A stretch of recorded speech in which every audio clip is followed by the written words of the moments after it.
Assalamualaikum warahmatullahi wabarakatuh. Welcome back to JSP Channel Sharing and Learning. Salam sejahtera buat teman-teman semuanya. Oke, teman-teman, lanjut lagi ya. Kali ini kita akan sharing tentang cara pengisian LK 1.4 buat teman-teman nih yang sekarang mengikuti PPG Daljab 2022 untuk kategori yang pertama. Sebelum lanjut, jangan lupa teman-teman like video ini, subscribe dan juga nyalakan lonceng notifikasi supaya tidak ketinggalan update video terbaru. Follow IG aku juga ya di cispi_47. Oh ya, udah banyak yang tanya, Kak udah ada tryout UP atau belum sih?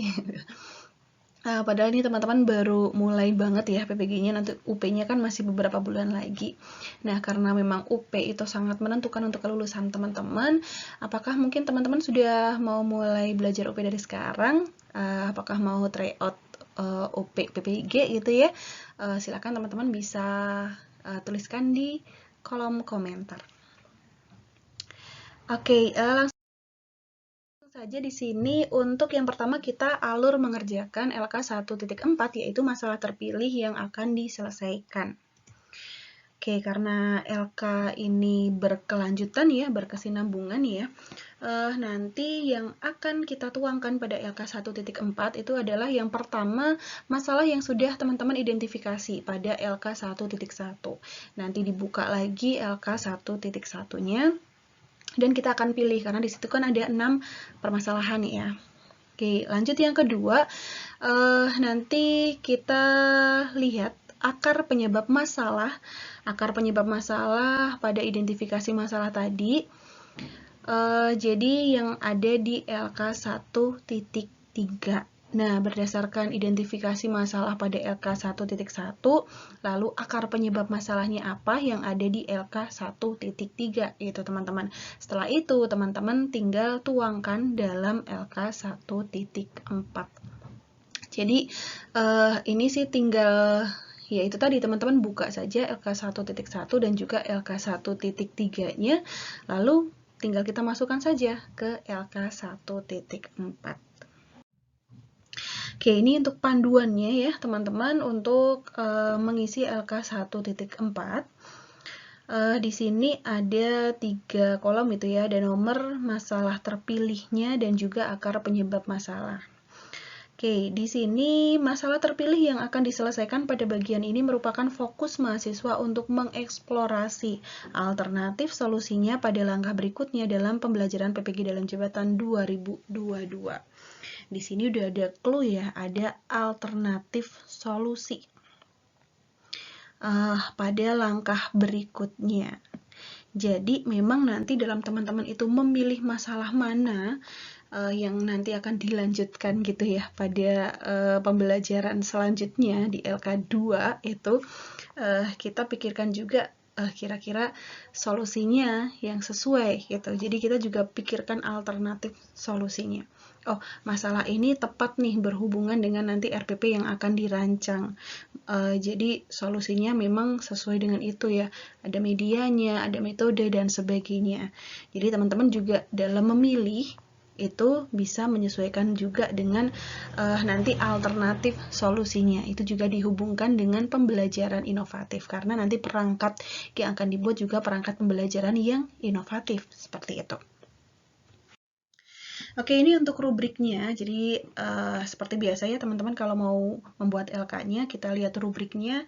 Jika ingin mendapatkan nilai maksimal itu di sini menentukan lebih dari satu masalah terpilih dan akar penyebab masalah dengan bahasa yang baik dan benar. Oke, jadi teman-teman pilih lebih dari satu masalah ya, lebih dari 1, 2, atau 3 dan seterusnya. Lanjut lagi. Oke, ini adalah format untuk LK 1.4. Teman-teman tinggal download saja di LMS-nya. Ada nomor masalah terpilih yang akan diselesaikan dan juga akar penyebab masalah. Ini sama persis ya karena ini download di LMS-nya dan di sini ada 2 nomor atau 2 poin seperti itu. Mungkin bisa lebih dari 2, tapi kalau kita lihat lagi karena PPG ini kan nanti untuk PPL-nya teman-teman ada 2 siklus. Nah, jadi mungkin 2 siklus itu adalah 2 permasalahan yang nanti akan ditemukan solusinya ya berdasarkan kajian lagi, lalu dibuat perangkatnya pembelajaran inovatif dan nanti akan dipraktekkan pada PPL. Itu ada 2 siklus. Makanya itu di sini di contohnya ada 2 nomor gitu, teman-teman. Oke, ini contoh saja ya berdasarkan LK kemarin 1.3. Itu kan tadi untuk tabelnya masalah diidentifikasi ada di LK 1.1.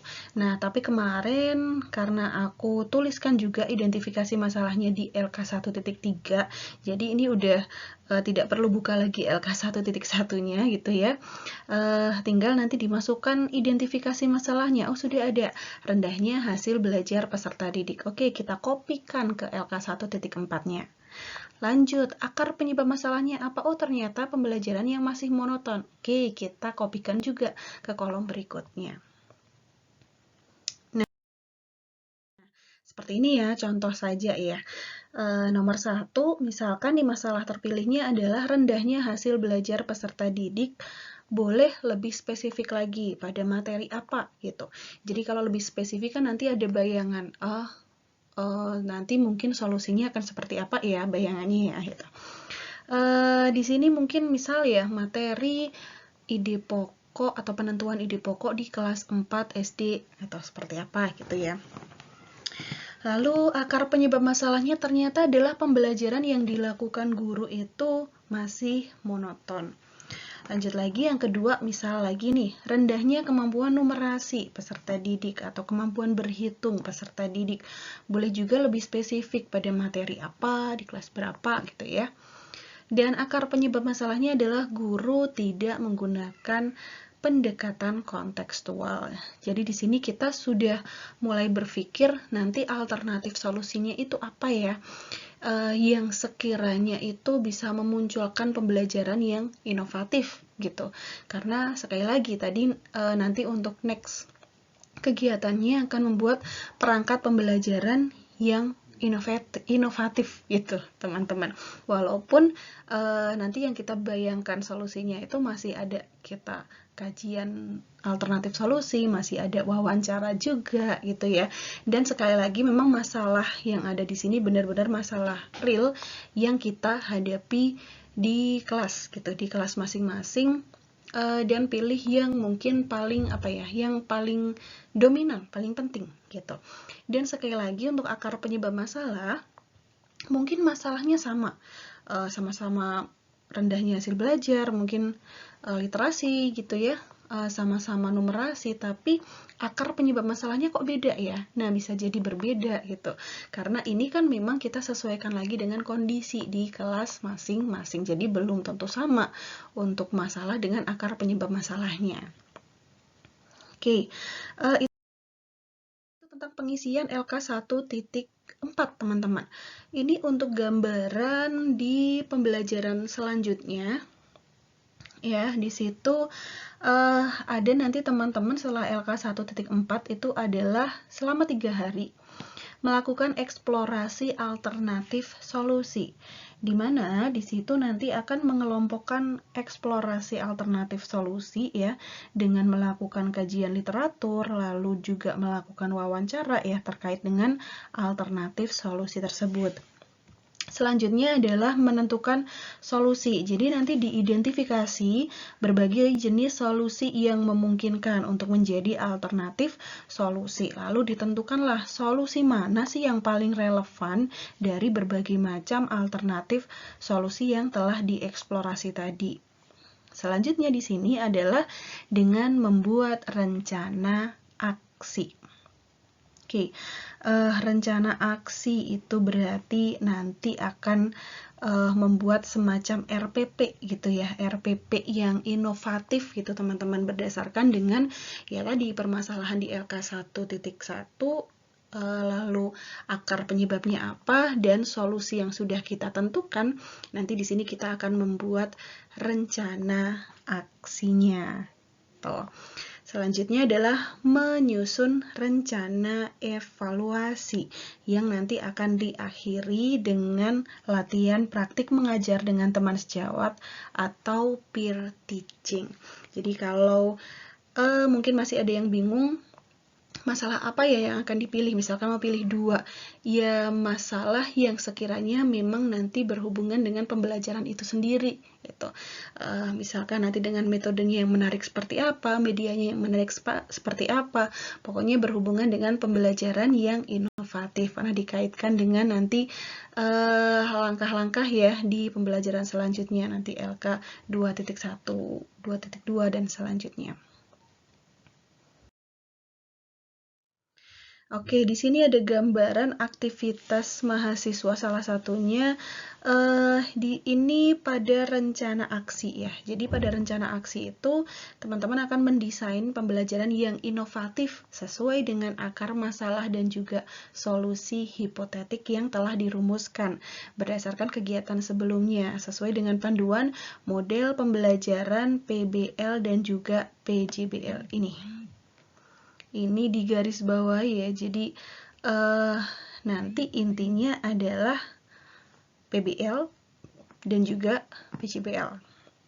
Oke, apa saja yang harus teman-teman persiapkan nantinya, yaitu menyusun RPP dan perangkat berbasis masalah, dan proyek berdasarkan identifikasi masalah RPP, analisis masalah pelaksanaan pembelajaran, dan juga analisis silabus yang disusun. Jadi nanti teman-teman siapkan RPP, bahan ajar, ada media, ini menekankan pemanfaatan media seperti ini ya, lalu LKPD, kisi-kisi instrumen, dan juga rubrik penilaian.